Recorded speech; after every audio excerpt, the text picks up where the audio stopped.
Meus queridos irmãos, a paz do Senhor Jesus Cristo, o pastor Rivaldo aqui com vocês.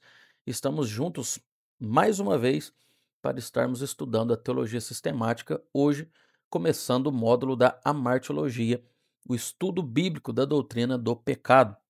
Se você é novo aqui no canal, seja muito bem-vindo, muito bem-vinda, sinta-se à vontade aqui no nosso meio. Se gostar do vídeo, deixe o seu like, apoie o nosso canal, se inscreva e ative o sininho para não perder os próximos vídeos novos. Você que já é de casa, seja mais uma vez bem-vindo e vamos para a nossa próxima aula. Pois bem, meus irmãos, hoje a gente vai começar a introdução da amartiologia. O que é a amartiologia, pastor? É a doutrina bíblica do pecado. É importante estudar isso, pastor? É necessário? Sim, e nessa introdução, logo mais, eu já falo para os irmãos, né, sobre a importância que é estudar a martiologia. A gente dá início, né, a respeito desta pergunta: por que estudar a doutrina do pecado? Por que é necessário a gente fazer isso? A explicação ela é simples, né? Estudar sobre o pecado, a martiologia, é crucial na teologia cristã. Ninguém gosta de admitir que é pecador. Nós não gostamos de admitir isso. Mas, sem entender o que é o pecado e o mal que ele causa, né, não conseguimos entender de verdade a santidade de Deus. Então, nossa necessidade de um Salvador e a maravilha da graça de Cristo, à luz do entendimento do que é o pecado, a gente começa a compreender melhor o que é isso. Então, o pecado é como um fundo escuro que faz a luz do Evangelho brilhar, né, ainda mais forte. Então, há esse fundo escuro a qual a luz do Evangelho vai brilhar forte, né? Então, é importante entendermos o que é a doutrina do pecado, o que é o pecado em si, para que a gente possa compreender o Evangelho, né, e a santidade de Deus em sua totalidade. Então, Romanos 3, verso 23, nos diz, né, pois todos pecaram e estão destituídos da glória de Deus. 1 João, capítulo 1, também, versículo de número 8, é um verso forte, né, que diz assim: se afirmarmos que estamos sem pecado, enganamos a nós mesmos, e a verdade não está em nós, né? Então a verdade não está em nós. Então, olha só como é importante, até à luz da Bíblia, né, a gente entender tudo isso. Além de Lucas, capítulo 5, versículo 31 também, e 32, aonde está escrito: Jesus respondeu: não são os que têm saúde que precisam de médico, mas sim os doentes. Eu não vim chamar os justos, mas os pecadores ao arrependimento. Olha que coisa extraordinária, né? Então a gente tem esses três versos que mostram com clareza que nós pecamos, somos pecadores, e que há essa necessidade de arrependimento. E que se nós mesmos afirmarmos que não temos pecado, nós estamos mentindo, enganando a nós mesmos. E a verdade não está em nós. Então, olha como é extremamente importante a gente observar isso. Então, esse primeiro ponto, essa primeira introdução, essa pergunta, né, esse porquê, se é importante estudar, já fica respondida apenas com essa reflexão, né? Estudar sobre o pecado, sobre a martiologia, é essencial para que a gente possa entender tudo isso. Muito forte, né, meus irmãos? Muito, muito extraordinário. Então é muito importante a gente entender isso. Entendendo o pecado, a gente entende a profundidade da santidade de Deus. Entendendo a depravação do erro do pecado, a gente entende a necessidade do arrependimento em Cristo. Eu falo isso muito, irmãos, que muita gente não compreendeu ainda o que é a Santa Ceia, não entendeu ainda o que é o sacrifício no Calvário. Por quê? Porque ainda não compreendeu o que de fato é o pecado, o que o pecado causa, né, na vida de todo crente. Então, olha como é importante, né? Por isso que eu introduzo dessa forma na nossa apostila e aqui na nossa aula. É importante entender a martiologia? Com certeza, para que a gente assim possa se aprofundar dentro do conhecimento de santidade, do entendimento do que é a purificação por parte de Cristo, né? Então é muito extraordinário. E seguindo já para o capítulo 1, a origem, né, do pecado, a ruptura cósmica, na página 3, no final da nossa página 3 da apostila, deixei para os irmãos, o primeiro tópico, né, o pecado no mundo angélico, que eu deixei aqui esse subtítulo, e aonde há uma explicação simples, né, o pecado a gente compreende a origem, né, o pecado humano, existe o pecado humano e o pecado em si, né, o erro. O que é esse erro, essa ruptura, né? E é importante entendermos que por mais que o ser humano começou em Adão, e ele foi o primeiro humano a errar, o pecado não começou com os humanos, né? A gente tem o compreendimento de que devido à queda do próprio Satanás, né, e os demais anjos, a gente entende que começou nesse mundo espiritual, né, no princípio, aonde Deus criou todos os anjos, né, e mais um grupo deles, liderado ou pelo menos guiado ali por partes por Satanás, né, o inimigo, se rebelou e através de um orgulho, querendo ser igual a Deus, ou almejando um trono semelhante ao do Altíssimo, e aqui começa-se, aliás, começa, né, esse erro, e o pecado é onde a gente vê que a origem dele não está aqui. Se a gente, por exemplo, pegar aqui Isaías, capítulo de número 14, o versículo 12 até o 14 diz assim: Como caíste desde o céu, ó Lúcifer, filho da alva. Né, algumas traduções até diferentes, né? Taluzeiro, alguma outra palavra. Como fosse cortado por terra, tu que debilitavas as nações. E tu dizias no teu coração: Eu subirei ao céu, acima das estrelas de Deus, exultarei o meu trono, e no monte da congregação me assentarei ao lado do norte. Subirei sobre as alturas das nuvens e serei semelhante ao Altíssimo. Então descreve a queda, né, de um ser celestial por causa do seu orgulho. Deixa eu jogar essa referência aqui no grupo. E também Ezequiel 28, que é um dos textos mais conhecidos a respeito dessa fala, do verso 15 ao 17. É importante também deixar aqui para os irmãos, só que antes deixa eu abrir ele aqui. Ezequiel capítulo 28, versículo 15 até o 17, que diz assim: Perfeito eras nos teus caminhos, desde o dia que fostes criados até que se achou iniquidade em ti. Na multiplicação do teu comércio encheram-se o teu interior de violência e pecastes, por isso te lancei, profanado do monte de Deus, te fiz perecer, ó querubim cobridor do meio das pedras afogueadas. Elevou-se o teu coração por causa da tua formosura, corrompestes a tua sabedoria por causa do teu resplendor, por terra te lancei diante dos reis e te pus para que olhassem para ti.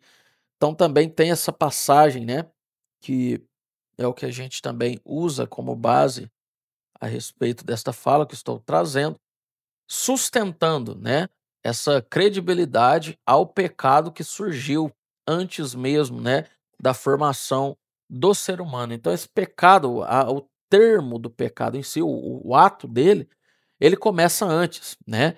Mas nós herdamos ele de Adão, porque foi através do erro de Adão que nós herdamos, né, essa natureza pecaminosa. Então isso aqui ficou claro para os irmãos, né? Eu espero que tenha ficado claro. Então, como eu estou dizendo, né, essa origem foi no céu, aliás, no lado espiritual, né? E nós somos descendentes desse erro por natureza devido à queda do homem, né? Um ato, um fato histórico. Aí, até aproveitando, né? Eu não deixei alguns versos aí, mas tem outros também. Judas, capítulo 1, verso 6, né? E aos anjos que não guardaram seu principado. Deixa eu jogar essas referências aqui, porque quanto mais referência, melhor, né, irmãos? Então, mais deixaram a sua própria habitação e reservou na escuridão e em prisões eternas até o juízo daquele grande dia. Judas, né? Esse daqui é forte, hein? Esse daí é um dos versos tremendos que tem no texto. 1 Timóteo, capítulo 3, versículo 6,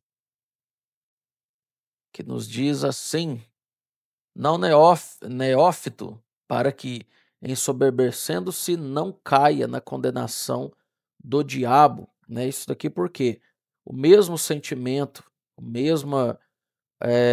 mesmo desejo, né, de exaltar ego e posição e assim mais que houve no diabo, estamos sujeitos por causa de uma própria tentação diabólica, né, que vem sobre a nossa vida. Então, importante também deixar esses dois versos, né, de Judas 6 e 1 Timóteo aqui também, que é muito importante. E voltando no que eu estava tratando sobre a queda do homem, né, é um fato histórico. Eu deixo isso como um fato histórico, porque de fato é um fato ocorrido, né, dentro da nossa história humana, para ser mais exato, no princípio dela. E a natureza, né, desse pecado, né? Há uma origem, há um princípio, uma que é uma explicação bem simples, aonde a história já é conhecida por todos nós, né? De Adão e Eva lá no Gênesis 3 e tudo mais. E é um evento histórico real, não um mito, não é uma parábola, é uma história verdadeira, onde Deus colocou o homem no lugar perfeito e deu apenas a ordem para testar a sua obediência e a sua confiança. Coma, né, desse fruto, não coma dessa árvore e assim por diante. Então é muito simples, é muito fácil, né, de entender. A irmã Edneia perguntando, né, o que significa essa palavra neófito. Dentro do costume religioso, né, aquele que passa por um certo, preparados, né, para professar como noviço. Em outras palavras, eh, entra mais de um significado, para ser sincero, mano. Eh, Deixa eu pôr em ordem sistemática, eu vou escrever no grupo, que fica mais fácil para quem também tem essa dúvida, né, de qual que é o significado. Mas veja bem, e como eu estava dizendo, né, então no princípio aqui, há essa natureza nesse pecado. E o ato, né, de Adão e Eva, a queda em si é uma história muito clara, a gente não precisa nem entrar em muitos detalhes a respeito disso, porque todos bem conhecem, e a gente até tratou isso daqui já na antropologia, né, a queda de Adão e Eva e assim por diante. Então, entendendo esse fato histórico, né, que a queda é um evento real e tudo mais, e se não há uma doença real, ou seja, o pecado em si, né, se não há esse ato pecaminoso, e se não há esse ato pecaminoso, essa doença, então não há necessidade de remédio, de salvação. Então, os próprios autores da Bíblia, né, lembrando que a inspiração em si já é divina, mas Paulo e outros escritores mais tratam Adão como uma pessoa real e que encabeça, né, essa genealogia, cuja história serve com base para doutrinas, né, e ensinamentos teológicos acerca da necessidade da salvação em Cristo. Então, lembra tantos termos, né? Ah, o primeiro Adão, o segundo, a queda no Éden, a restauração em Cristo. Então, é necessário esse compreendimento do que foi a queda do homem para que se compreenda o que é a restauração de Cristo. E o teste dessa tentação do Gênesis 3, onde Deus colocou o homem nesse ambiente, né, dando a regra de não comer da árvore do fruto do conhecimento do bem e do mal, e assim por diante. Essa regra não é uma regra arbitrária, né? Era um teste de obediência de fato, e obediência que está ligada a amor, que está ligado à comunhão para com Deus. Então a tentação liderada por Satanás seguiu um padrão que se repete até hoje. Como assim, pastor? Do que o senhor está falando? Repare que no Éden, a queda deles, eu falei isso daqui até nas nossas aulas de antropologia, que começou com uma dúvida sutil. É assim que disse Deus? Não foi isso que o diabo, que a serpente, né, disse lá na hora? Questionou a palavra de Deus? É assim que disse Deus que pode comer de todas as coisas, né, de todas as árvores? Negou a palavra de Deus, porque depois, né, desse questionamento, ele contradisse abertamente o que Deus falou. Não, certamente não morrereis. Não foi esse a segunda abordagem que a serpente levanta? Então ele questiona, ele nega a palavra e nega e também questiona o caráter de Deus. Insinuou que Deus era egoísta, né? Ah, ele não quer que vocês sejam igual a ele, né? Mentiroso, né? Tava ali privando-os de algo muito bom, porque se existe um teste, convenhamos aqui, irmãos, né, a nossa conjectura de toda a queda do homem é que se houve um teste, é que se houvesse aprovação, Deus tinha preparado algo grandioso. E ao entendimento de muitos, né, estudiosos e teologicamente, e particularmente, minha opinião, eu creio que Deus iria entregar essa sabedoria, esse conhecimento, mas do jeito correto, santo, né, com santidade. Deus sabe de todas as coisas e nem por isso ele é corrupto, né? Mas o homem quis conhecer por vontade própria, por ser enganado pelo próprio diabo. Então, o diabo ele questiona o caráter de Deus, ele nega a palavra de Deus e questiona a própria palavra de Deus, além de apelar, né, aos desejos humanos. A tentação atacou três áreas que até hoje é as áreas atacadas no ser humano. Quais áreas, pastor? Primeiro, a cobiça da carne, né, bom para comer, não é isso que eles falam? Nossa, olharam, desejaram, viram que era bom para comer. Então a cobiça da carne, a nossa carne ela é cobiciosa. A cobiça dos olhos, né, agradável aos olhos, e a soberba da vida, desejável para dar entendimento. Então olha só, eles quiseram por causa da própria cobiça da carne, é agradável aos olhos, foram pela aparência que os olhos observavam e no seu íntimo, né, o desejo de ganhar conhecimento, desejável para dar conhecimento. Esses três pontos, até hoje, quando o ser humano não vigia, ele cai nessas três áreas. Né? Até lancei aqui no grupo nosso para os irmãos entenderem. Então, a tentação atacou essas três áreas.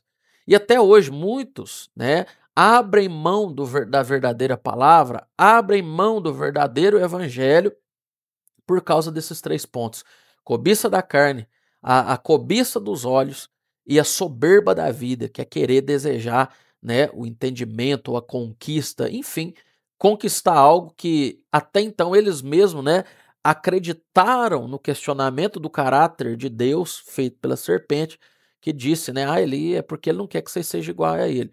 E eles, não, nós tem que ser, né? Foi praticamente esse pensamento.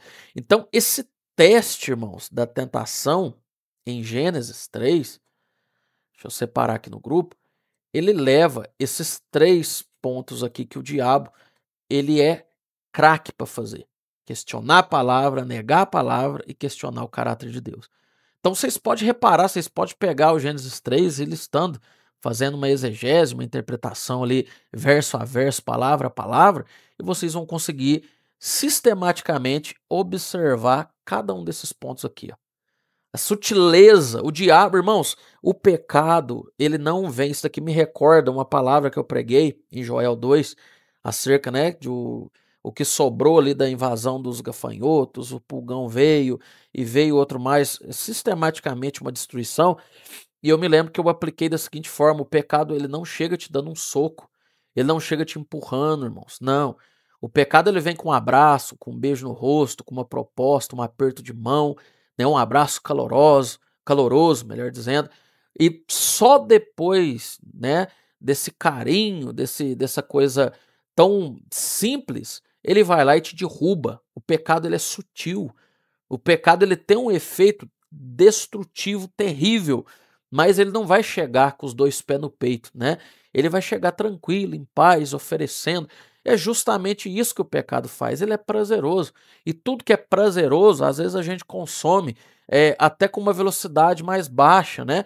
Para ir desfrutando de fato, né? Do inglês, né? Enjoy. A gente vai desfrutar de fato desse desejo pecaminoso, porque muitas vezes o pecado ele não é compreendido pelo ser humano, porque o ser humano está vendo só o prazer, e só depois dele estar bem detonado pelo pecado, ele começa a perceber o quanto ele já está afundado, né, dentro desse lamaçal em si do pecado. Então é terrível. Pecado é extraordinário a gente entender um ponto que a natureza do primeiro pecado ela traz algumas palavrinhas aqui que a gente tem que familiarizar com elas para entender, que é a incredulidade, orgulho, rebelião e idolatria. E sim, isso está presente desde a primeira queda, tá? Como assim, pastor? Então vamos entrar. Primeiro, o ato em si foi simples, né? Comer o fruto proibido. Porém, o fruto não era mágico, né? ou mal em si mesmo. Tem gente que pensa, né? "Ó, o mal estava lá no suco do fruto." Não é isso, né? O ato se tornou pecaminoso porque teve desobediência. Então, a desobediência traz esse peso. Não é o fruto, não é um veneno que estava dentro do fruto, né?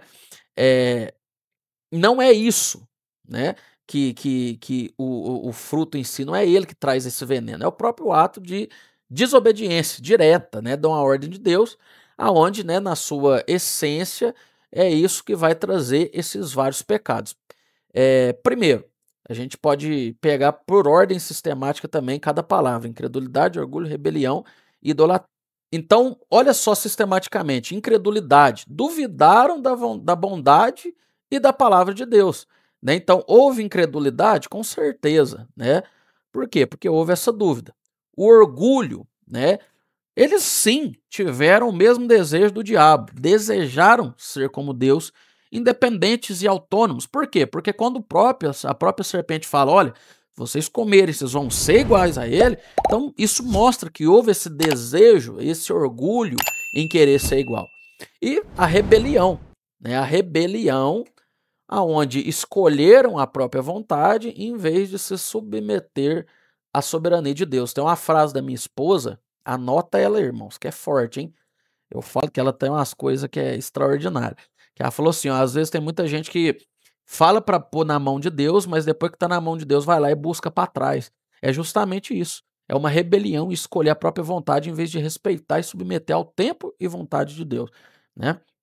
E a idolatria, por quê? Porque amaram mais a si mesmo e ao conhecimento do que poderiam obter, né, do próprio Deus na vontade no tempo dele. Então, amaram, desejaram, idolatraram isso. Isso é uma forma de idolatria. Idolatria, irmãos, é mais profunda do que a gente pensa, tá?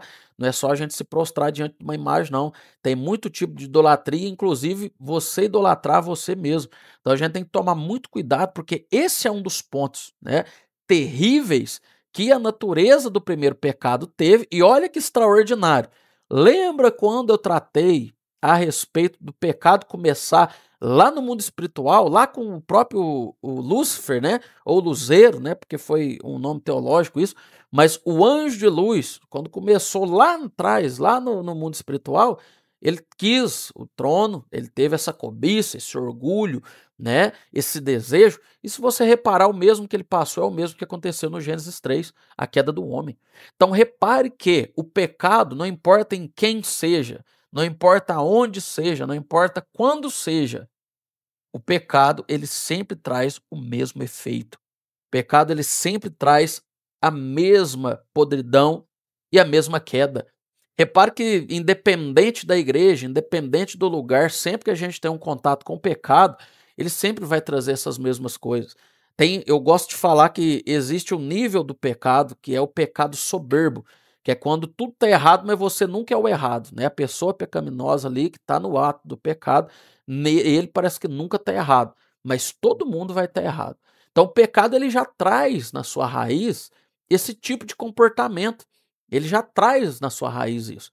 Então a essência, né, dessa natureza pecaminosa, ela roda, né, não só envolto dessas quatro palavrinhas que eu disse, né, incredulidade, orgulho, rebelião e idolatria, mas quanto ainda mais profundidade, né, se a gente for listar aqui, há muito, né, há muita profundidade, inclusive o próprio Gálatas capítulo 5 que eu mencionei na minha resposta ao pastor Rodrigo, ali já tem a lista do que o pecado traz, né, na vida de cada irmão.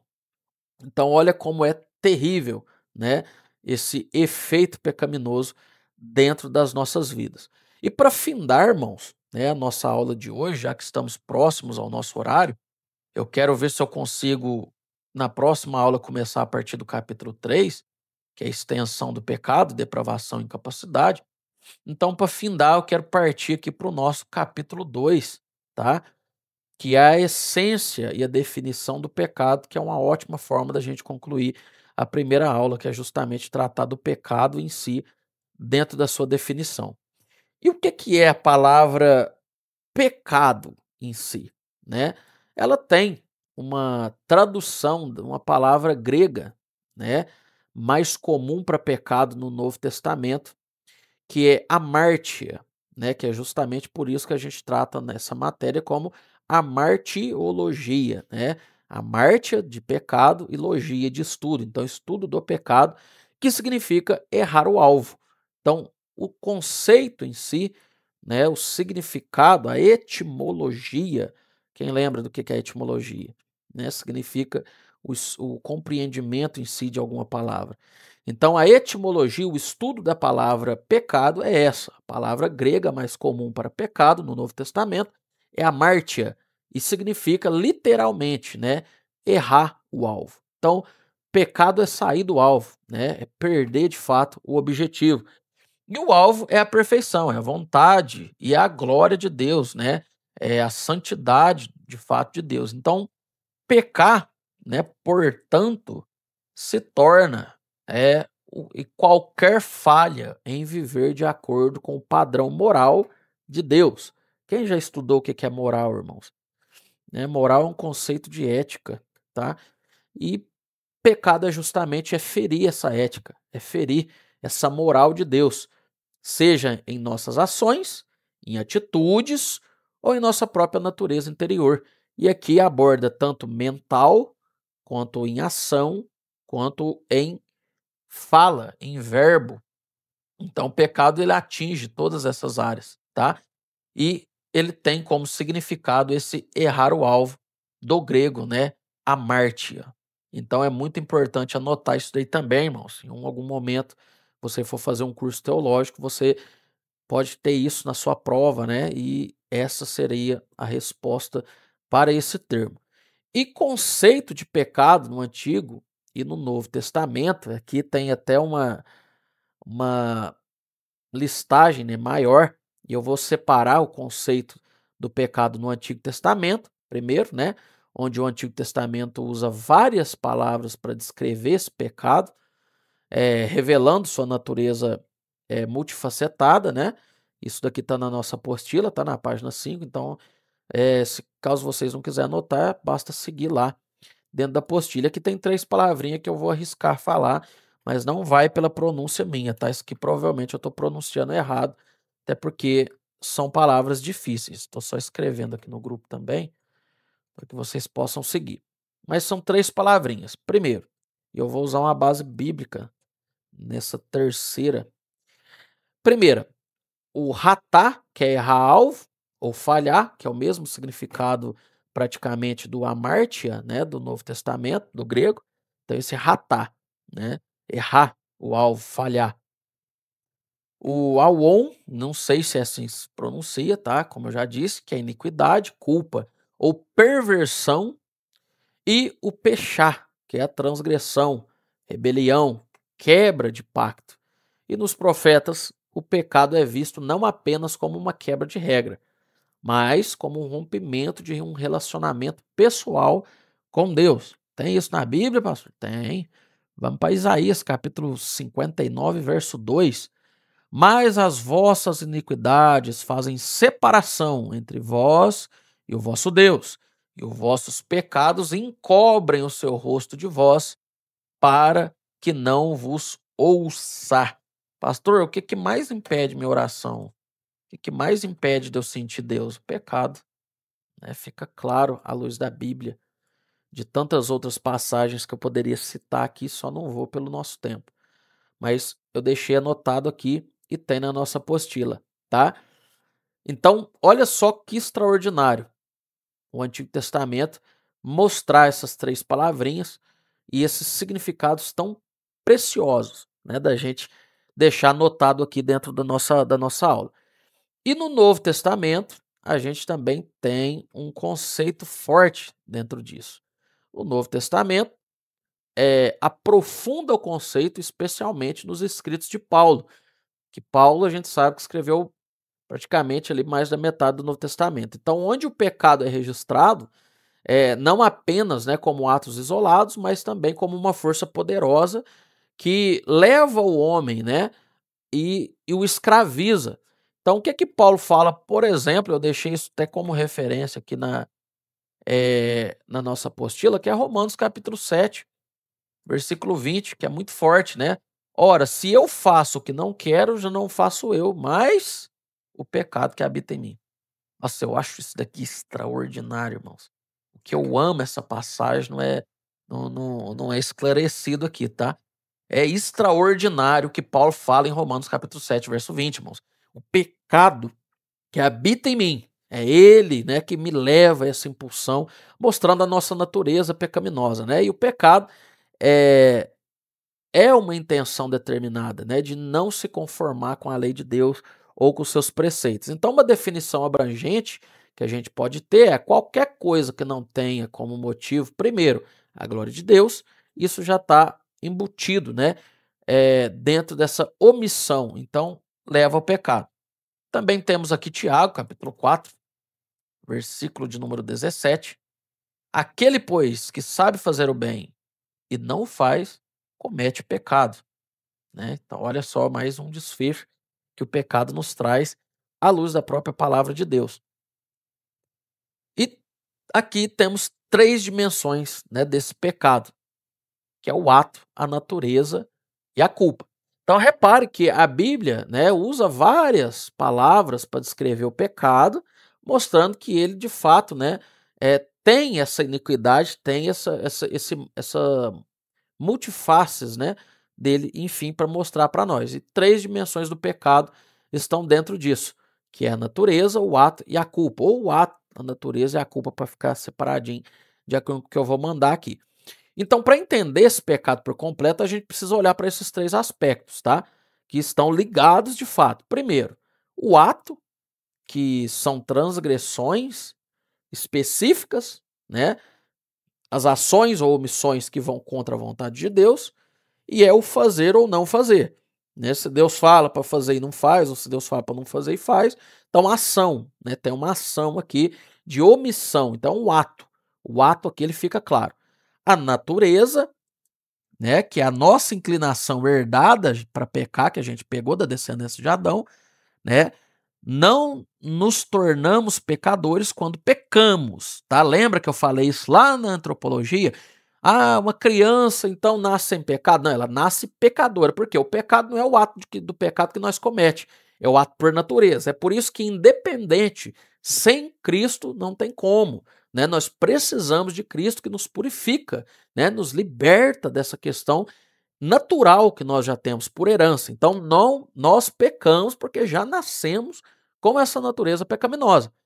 E o último que é a culpa, irmãos. Né? A culpa, ela é a condição legal diante de Deus. É a nossa condição legal diante de Deus.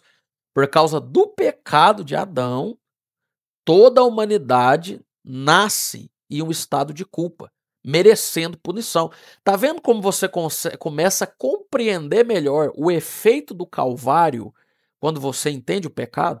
Tá vendo quando você vai olhar para uma santa ceia diferente do que você olhava antes? Por quê, pastor? Porque você está entendendo que não é o fato de você falar assim, ah, eu vou tomar cuidado para não xingar, vou tomar. Não é só isso, irmãos. Você já tem a natureza condenada pelo pecado, e se não fosse o sangue de Cristo, nenhum de nós poderíamos nos salvar. Nenhum de nós poderia conseguir isso. E de tão extraordinário que sustentar esse conhecimento, sustentar a libertação que nós temos por meio de Cristo. Então, é muito importante entender tudo isso daqui. É muito importante. Para que na próxima ceia você possa observar, você possa ceiar isso de uma forma maior, de uma forma mais poderosa, de uma forma mais completa. É muito importante. Tem gente que está indo para a Santa Ceia desligado. Tem gente que quando a gente fala da ressurreição, do amor de Cristo, está desligado, né? E temos essa necessidade da gente compreender melhor. Olha o que 1 João capítulo 3, verso 4 fala. Todo aquele que pratica o pecado transgride a lei. De fato, o pecado é a transgressão da lei. Qual que é a sustentação disso? Isso define diretamente que o pecado é um ato de transgressão diante de Deus. Como eu mencionei Tiago 4, verso 17, né? aquele que sabe fazer o bem não faz. Isso é uma sustentação que mostra que o pecado não é apenas fazer o mal, mas também não fazer o bem já te leva ao pecado. Por quê? Você está vendo seu irmão passar dificuldade, você tem condição de ajudar e não ajuda. Você fere o segundo mandamento. Em outras palavras, você está pecando. Você não está amando o próximo. Né? Romanos capítulo 3, versículo de número 23, pois todos pecaram e estão destituídos da glória de Deus. Então isso daqui está mostrando que o pecado é uma ação universal, todos já pecaram. A natureza, né, disso. Vamos pegar aqui mais Bíblia, Salmo 51, verso 5. Eis que iniquidade fui formado e em pecado me concebeu minha mãe. Olha isso daqui. Dentro de tudo isso daqui que a gente está falando, que coisa poderosa, que coisa extraordinária. Olha Jeremias capítulo 17, verso 9. O coração é mais enganoso que qualquer outra coisa, e a sua doença é incurável. Quem é capaz de compreendê-lo? Falando da natureza pecaminosa e enganosa do ser humano, né? Descrevendo que os atos do coração, esse negócio de seguir coração, cuidado, né? Seu coração, por natureza, é enganoso. Marcos capítulo 7, verso 21 e 23. Pois é de dentro do coração dos homens que saem os maus pensamentos, as imoralidades sexuais, os roubos, os homicídios, os adultérios, as cobiças, maldades, engano, devassidão, inveja, calúnia, arrogância, insensatez. Irmãos, é Bíblia. Não é o pastor Rivaldo que está sustentando isso daqui que eu estou passando para vocês, meus queridos. É Bíblia. É o que o texto da palavra do Senhor está dizendo. Não é eu que estou falando que você não vale nada, é a Bíblia que está nos mostrando que nós temos por natureza isso, tá? Guarda isso, sustente isso. Jesus ensina explicitamente isso nos seus atos. Então, de fato, o pecado, ele é sim, né? Romanos capítulo 5, verso 12, portanto, da mesma forma como o pecado entrou no mundo por um homem, e pelo pecado a morte, assim também a morte veio a todos os homens, porque todos pecaram. É Paulo falando, Romanos 5, verso 12. Deixa eu pegar essa passagem que também é extraordinária, mandar aqui. Então, tudo isso, fora Efésios 2, né? Verso 3, deixa eu pegar aqui também. Efésios 2, verso 3. Deixa eu só ver se eu não estou enganado. É isso mesmo. Anteriormente, todos nós também vivíamos entre eles, satisfazendo as vontades da nossa carne, seguindo seus desejos e pensamentos. Como os outros, éramos por natureza merecedores da ira. Olha o que Paulo fala, irmãos. Merecedores da ira. Nós só merecíamos esse tipo de coisa de Deus. E aí vem Jesus, oh glória, aleluia, sentindo a presença dele, mesmo nós sendo tão imerecedores, aleluia, mesmo nós sermos tão fora, né, de qualquer merecimento, vê a glória, vê o Deus Todo-Poderoso, aleluia, né, e pagou o preço por nós, irmãos. Eu falo com lágrimas nos olhos, queridos, porque nós estamos lá no lamaçal do pecado e ele pagou o preço para te libertar, te entregar um céu a qual nenhum de nós é merecedor, irmãos. Olha que coisa extraordinária. Como é que depois de uma explicação dessa você vai para a Santa Ceia da mesma forma que você ia antes? Não tem jeito. Como é que você cultua do mesmo jeito? Como é que você continua sendo do mesmo jeito? Não tem jeito, irmãos. Esse é o preço que Jesus pagou para nos libertar. Esse é o amor de Cristo. Em outras palavras. E tudo isso não é eu sendo poético para a tua vida, isso aqui tudo é referência bíblica. Olha quantas passagens bíblicas que a gente falou para enfatizar uma coisa só. Lembrando da bibliologia, mais de 40 autores diferentes, 16 séculos para a Bíblia ser formada, tempos, épocas, regiões diferentes e cada escritor mostrando a mesma coisa para mim, para você, não só hoje, mas no tempo passado e para as gerações futuras. Jesus é o maior amor que nós temos. Aleluia. Isso é extraordinário, queridos. Olha que coisa extraordinária que é a Bíblia, que é o texto sagrado. E tanto de pregador pregando fábula, né? Pulando, saltando para mostrar seus próprios declínios, né? E a Bíblia é suficiente. Nós não precisamos de nada além do que a palavra de Deus. Oh glória! Que coisa extraordinária, meus queridos. Que coisa extraordinária. Então, meus amados, essas três dimensões, né, do pecado, ato, natureza e culpa, vão aqui finalizar a nossa aula de hoje dentro do capítulo 2, deixando aí apostos para a continuação na próxima aula, onde nós vamos ver, né, acerca da extensão do pecado, a depravação e incapacidade, tá? Então, próxima aula. Deixa eu escrever isso aqui para ficar registrado. Capítulo 3, página de número 6, aliás, parte final dessa página, nós vamos estar tratando toda essa questão. Bom, eu agradeço a todos pela participação, por terem ficado até aqui. Que Deus possa abençoá-los. Estamos às ordens, né? Qualquer dúvida, qualquer disposição aí que os irmãos quiserem, estejam me procurando. Estamos aqui sempre para aperfeiçoamento e para ajudar, né, em prol ao reino de Deus. Então, para encerrar, eu quero convidar você a fazer uma oração comigo, agradecer ao Senhor pela oportunidade que tivemos.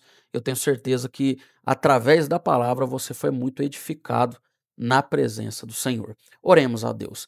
Eterno Deus e meu Pai, em nome do Senhor Jesus Cristo, eu quero te agradecer, bendizer e exaltar o teu santo nome. Obrigado, Senhor, pela oportunidade que o Senhor nos deu. Que o Senhor possa, assim, manifestar o teu reino em nós. Que o Senhor possa, meu Pai querido, continuar a ministrar teu ensinamento, a tua palavra em nossas vidas, para que cada vez mais possamos compreender a boa e perfeita comunhão com o teu Santo Espírito, tua santidade, e, meu Pai, assim possamos ser libertos do nosso erro, do nosso pecado. Eu louvo ao teu santo nome pela vida dos irmãos que estão aqui presentes, pela vida de cada um que vai ouvir essa ministração futuramente, que o Senhor possa nos abençoar e assim ser sempre glorificado em nome do Senhor Jesus Cristo. Amém. Eu quero agradecer mais uma vez a todos. Tenham uma ótima presença, uma ótima oportunidade de aprender sempre a palavra de Deus e que a paz do Senhor Jesus Cristo seja sobre as suas vidas em nome de Jesus.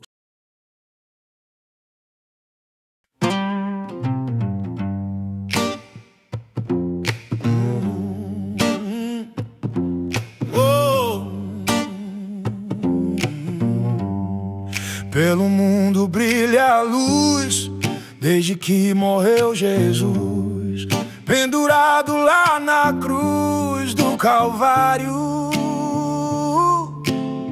Os pecados carregou e de culpa nos livrou, pelo sangue que emanou no Calvário. Pelo sangue, somos redimidos, sim, pelo sangue carmesim. Pelo sangue, oh, pelo sangue de Jesus no Calvário. Antes tinha muito temor, mas agora tenho amor, pois compreendo o valor do Calvário. Eu vivi na perdição, mas achei a salvação pela grande redenção, o Calvário. Ah, pelo sangue, oh, pelo sangue, somos redimidos, sim, pelo sangue carmesim.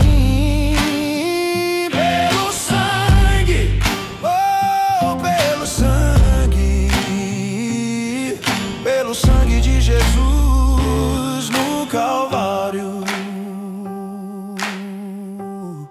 És um grande pecador, eis aqui teu Salvador. Tema do bom pregador, o Calvário. O Cordeiro divinal padeceu na cruz seu mal e oferece graça tal no Calvário. Pelo sangue, somos redimidos, sim, pelo sangue carmesim. Pelo sangue,